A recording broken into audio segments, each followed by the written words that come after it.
Live with studios in Midland and Odessa, you're watching CBS7 First Alert News at 9 on the CW I West see it as Texas. a fight for women's independence and their autonomy, and I see it as a human rights issue. It's been 2 years since the Supreme Court overturned Roe v. Wade through its decisions in the Dobbs versus Jackson Women's Health Organization case. Now abortion rights are a matter of state law. Coming up in just a few minutes, we'll tell you the latest about the protest happening on today's anniversary. Good evening and thanks for joining us here for CBS7 News at 9 on the CW. And thanks to those of you who are joining us on our CBS7 YouTube page. I'm Jay Hendricks.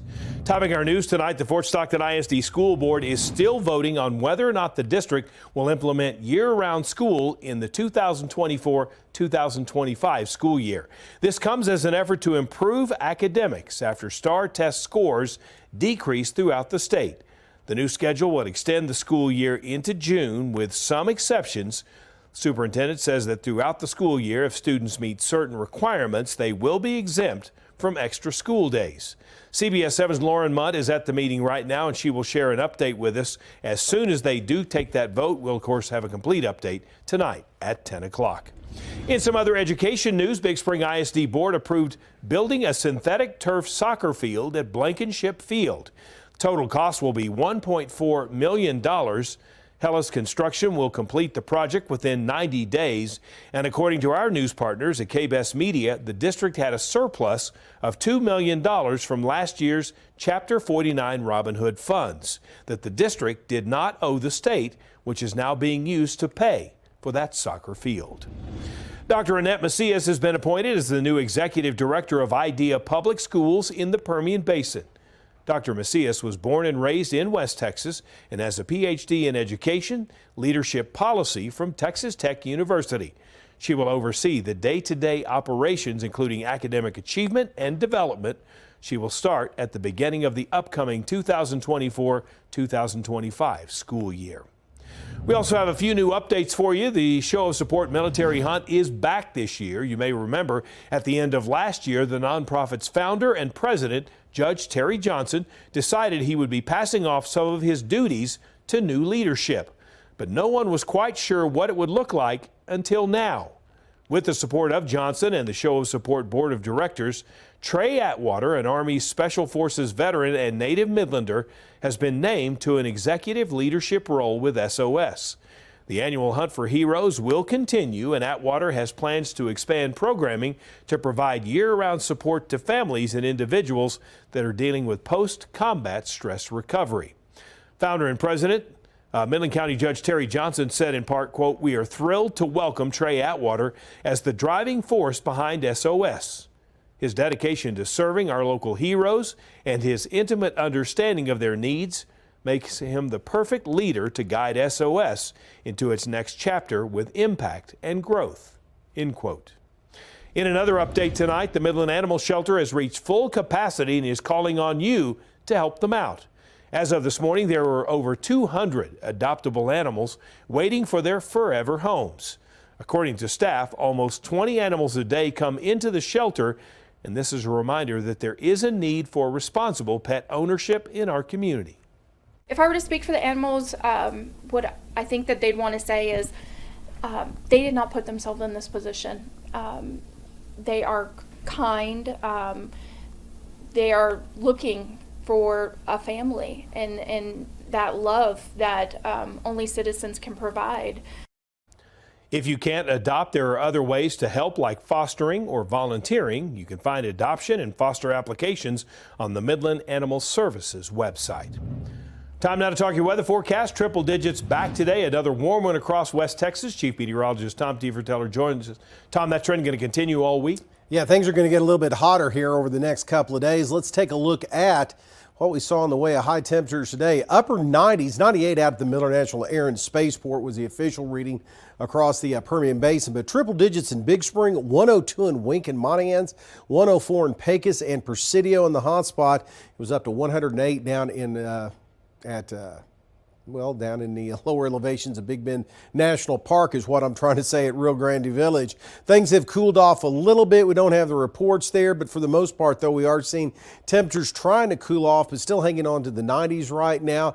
And there's still a touch of humidity and on the increase here with these southeast winds across the area, but pretty quiet conditions overall across West Texas and southeast New Mexico, as the winds are a little gustier down there across the lower Trans-Pecos. So the forecast for the rest of tonight, only the mid-70s on the way overnight tonight. And you guessed it, more of the same. In fact, temperatures will be a few degrees hotter here over the next couple of days. For residents in Terrell County, FEMA is opening up a disaster recovery center tomorrow to provide one-on-one help to those that were affected by the severe storms, tornadoes, and flooding this year. You may remember back on June 2nd, 2 tornadoes caused destruction in the town. The FEMA location will be at the Terrell County Courthouse. Representatives of FEMA and the Small Business Administration will be there to help residents get assistance. The center is set to close permanently at 7 p.m. July 3rd. Continuing coverage now on the Ruidoso, New Mexico fires. The FBI now offering up to $10,000 for any information about the person or people who may have started those deadly fires. The fires were discovered exactly 1 week ago, but the cause is still undetermined. Anyone with information can call the FBI's toll-free tip line. Contact your local FBI office or the nearest American embassy or consulate, or submit a tip online at tips.fbi.gov. At least 2 people have been killed by the fires and hundreds of structures, that should be thousands of structures, were destroyed. The fires are still burning tonight. However, the village of Ruidoso declared that full-time residents can return to the town, and they did so starting this morning. The South Fork fire has burned over 17,000 acres, but is now 54% contained. The Salt fire has burned nearly 7,000 acres and is 38% contained. So there's good news in terms of fighting back the fire. It's not out. It's not going to be out. I would love to have a crystal ball. I'm always wanting firefighters to have a crystal ball. They don't. But we're in a good position to protect people, to begin that process. People who return are asked to bring at least a week's worth of food and drinking water, as grocery stores are not operating at full capacity, and those folks who are allowed back are those who live there on a permanent basis. Also have been told that their homes may not have any water, gas, or electricity. There have been multiple community meetings via Facebook. The village of Ruidoso has asked that people returning not fly drones that could interfere with firefighting aircraft, and that people respect those no entry zones, as well as some areas are still not safe to go back to. One local business looking to fill a trailer with supplies tomorrow to take to Ruidoso on Thursday. They're accepting donations of non-perishable foods, also new clothing, baby necessities, hygiene products, blankets, and water. The Let It Rain Alpine Fire Benefit Weekend is coming up on June 28th and 29th. There will be music, a silent auction, and food. Now, you may remember a fire destroyed multiple businesses in downtown Alpine, including an art gallery. Now the community and business owners look to rebuild. A group of artists have painted a mural that you will see here in a second that says, "Alpine will rise from the ashes." You're looking at it right now. This weekend is part of that process. On Friday, there will be an art pop-up show at Tex Pop in Alpine, as well as the Let It Rain Music Fest that will showcase 15 bands at Granada and Alcove Social. Then on Saturday, Alpine's Gallery Night Incorporated is hosting Saving the Arts in Alpine. That's a silent auction and fajita dinner at the American Legion from 4 until 10 p.m. Looking at some news now from across the nation, the Supreme Court has agreed to hear a case involving care for transgender youth. The justices will review the constitutionality of a Tennessee law banning gender-affirming care for transgender minors, such as puberty blockers and hormone therapy. These are teens who identify as transgender who are saying, but if I didn't identify as transgender, then some of these treatments would be available to me. So this is a violation of the 14th Amendment Equal Protection Clause. You're treating similarly situated people differently, and you don't have a good enough reason to do so. The outcome of this case could have a nationwide impact, since more than 20 states have enacted laws restricting treatments for transgender youth in recent years. Arguments are set to take place in the fall. Meanwhile, protesters demonstrated outside the Supreme Court to mark the date 2 years ago when the High Court overturned Roe v. Wade. As the battle over abortion rights presses ahead, it's one of the top issues in the upcoming presidential election.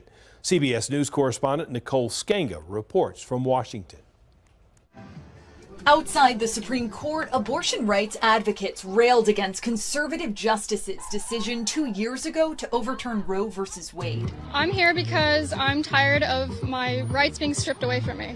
Anti-abortion rights demonstrators were also on hand to mark the occasion and have their voices heard. 1, 2, 3, 4, Roe v. Wade is out the door. Nearly 24 states have enacted restrictive abortion laws in the wake of the so-called Dobbs decision that reversed Roe v. Wade after close to half a century. Getting it back to the states puts the question where it belongs. Former President Donald Trump hailed the change in a new podcast interview. I got that done with the selection of 3 great justices. I got it done. And it was a big thing. On the campaign trail, Vice President Kamala Harris made stops in Maryland and Arizona Monday, focusing on what the Biden-Harris team is framing as the future of reproductive freedom. We trust women to know what is in their own best interest. The campaign hopes abortion rights will resonate with voters in November and has organized dozens of events around the country to highlight the issue. I see it as a fight for women's independence and their autonomy, and I see it as a human rights issue. Now in Roe's wake, measures that would enshrine the right to abortion in state constitutions are on the ballot in several states come November. Nicole Skenga, CBS News, Washington. A new study found a possible link between rising infant mortality in Texas and the state's abortion restrictions. In September of 2021, Texas banned nearly all abortions beyond 6 weeks of pregnancy. The JAMA Pediatrics study compared infant deaths in Texas and those across the country from 2018 to 2022. The authors found that between 2021 and 2022, infant deaths in Texas surged nearly 13%. At the same time, the rest of the U.S. saw an increase of just 1.8%. JAMA says in Texas, the rate of infant mortality, or the number of deaths per 1,000 lives, also jumped significantly compared to the rest of the nation. The increase in deaths was not solely based on the rise in births. Still ahead, extreme weather impacts millions across the U.S., some storms even turning deadly. We take a look at the storm video and aftermath up next.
Dangerous flooding continues to impact millions of Americans in parts of the Midwest. At least one person was killed in South Dakota due to the floodwaters, and evacuations have been ordered in parts of Iowa.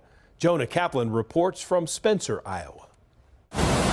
Historic rainfall is causing rivers to swell in parts of the Midwest. I think the term people are using is unprecedented. In Minnesota, Governor Tim Walz activating the National Guard to help residents in Waterville, while officials kept a close eye on possible dam breaches in low-lying areas. Minnesotans are tough and our communities are strong, and we will get through this together. Aerial video shows the extent of devastation in Iowa, where Governor Kim Reynolds declared a disaster for 21 counties. At this time, it's estimated that at least 1,900 properties are impacted and hundreds have been destroyed. In the town of Spencer, streets have turned into rivers, leaving residents with nowhere to go. All this water is from a historic crest from this river that's moved well beyond the bridge. You can see it's covered this entire stretch, many businesses. There are neighbors on each side. And in South Dakota, at least one person was killed after heavy rains and flooding inundated the eastern part of the state.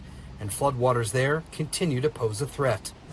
Officials in affected areas are working with the federal government to deliver assistance to hard-hit areas as the severe weather threat shifts east.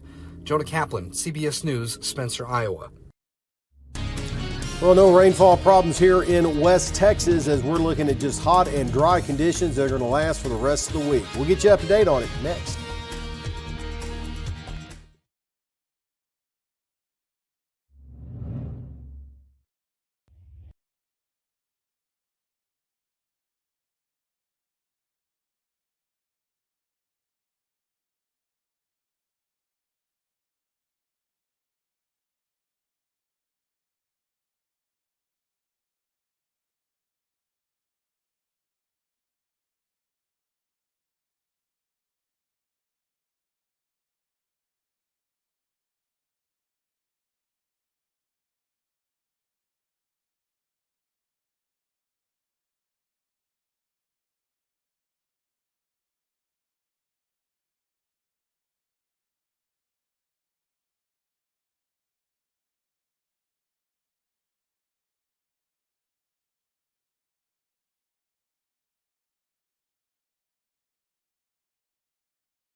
Now, from the CBS7 First Alert Weather Center, here's Chief Meteorologist Tom Tiefertiller. Well, as we take a look at the satellite and radar view showing you that mostly thunder shower activity winding down for tonight across the area, and it looks like we're going to see the mountain areas favored for those isolated showers and thunder showers tomorrow, as we're looking at, again, a big ridge of high pressure right over West Texas. This is usual for this time of the year. No big surprise here, but it is not going to go anywhere this week. So temperatures are going to be on the increase into triple-digit territory, and we're not going to see much in the way of rain shower, thunder shower activity. Looks like a lot of that's going to be confined to the mountain areas into New Mexico here over the next couple of days. Satellite and radar view across the state. Again, we've had some isolated shower, thunder shower activity all the way back down towards the Ruidoso area. And they had some flash flood warnings a little bit earlier for that because those burn scars, whenever rain falls on those, that could cause some quick flooding of low-lying areas. areas. Back across West Texas again, we saw a couple of showers in the Davis Mountains, also around the eastern part of the Big Bend National Park, but that's really been about it today across the area as temperatures again across the state warming back up into the mid to upper 90s around the Dallas-Fort Worth area, but you add in that humidity and, of course, seeing the triple digits heat index values at or above 100 degrees actual temperatures all the way along the Rio Grande, 105 in El Paso, and again 98 out at the Midland International Air and Spaceport. Futurecast showing pretty quiet overnight on the way as we're usually expecting at this time of the year. Not too much in the way of cloud cover. Stop it here at about 3 o'clock tomorrow, seeing some isolated thunder shower activity in the Davis Mountains, maybe into the Guadalupes and up into the Sacramentos. Some of it across southeast of Mexico. This model keeps trying to push something out of New Mexico down across the northern Permian Basin. I don't think we're going to see too much out of this, and even into Wednesday, looks like the same areas we'll see the isolated thunder shower activity again across the mountain areas. Rest of tonight, mid-70s on the way. Pretty quiet conditions in the forecast overnight tonight and just a touch of humidity. And then for tomorrow, we're going to be looking for those triple digits back with us all the way up to 108 in Pecos and Presidio.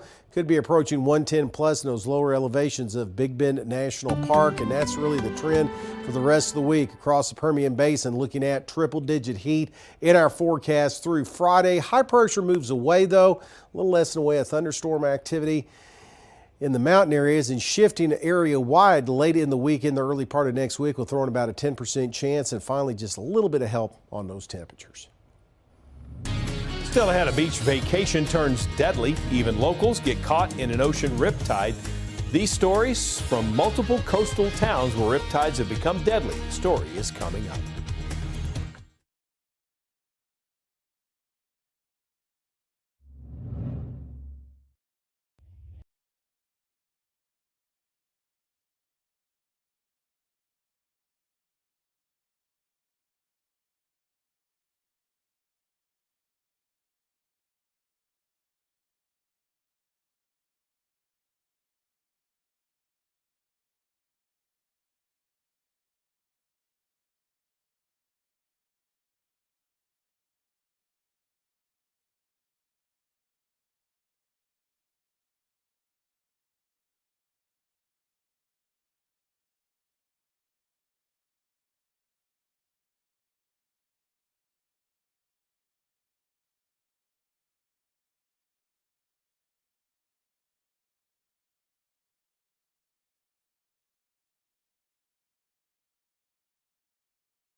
We have some breaking news just into our newsroom. Earlier in our broadcast, we told you Fort Stockton School Board was voting whether or not the district would implement year-round school in the 2024-2025 school year.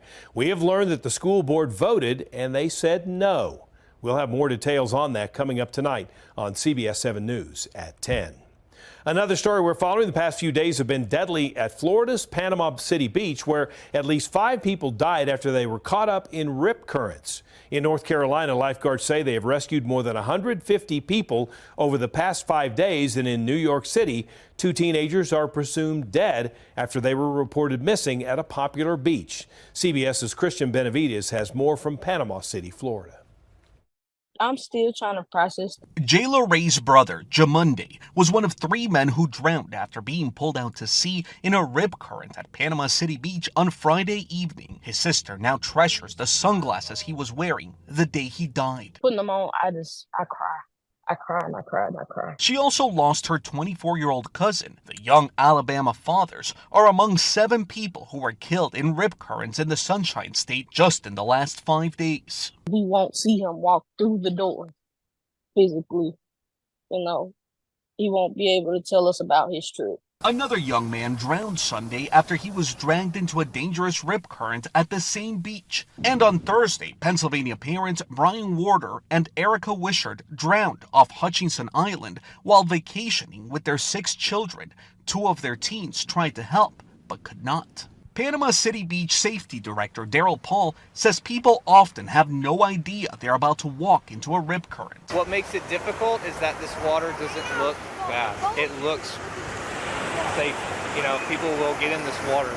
The main message from beach safety officials is follow those warning signs. If you see that there are 2 red flags out, stay out of the water. I just hope that people are heeding the warnings of the lifeguards and the flag system. Jayla Ray is hoping her brother's and cousin's death will not be in vain. Do your research on the water, the warning signs, the flags. Double red flags were flying on this beach, and people were still going into the water at their own peril. Christian Benavides, CBS News, Panama City Beach, Florida.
Well, Jay, guess what? What?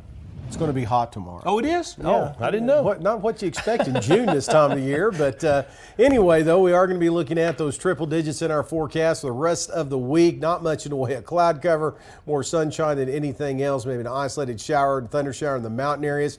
This weekend, though, we'll introduce a few rain showers back to the forecast, maybe a thunderstorm, and some slightly milder temperatures. Oh, well, at least we're getting a little bit of A little bit improved. Okay. Thanks for joining us here for CBS 7 First Alert News at 9 on the CW. More news coming up tonight at 10.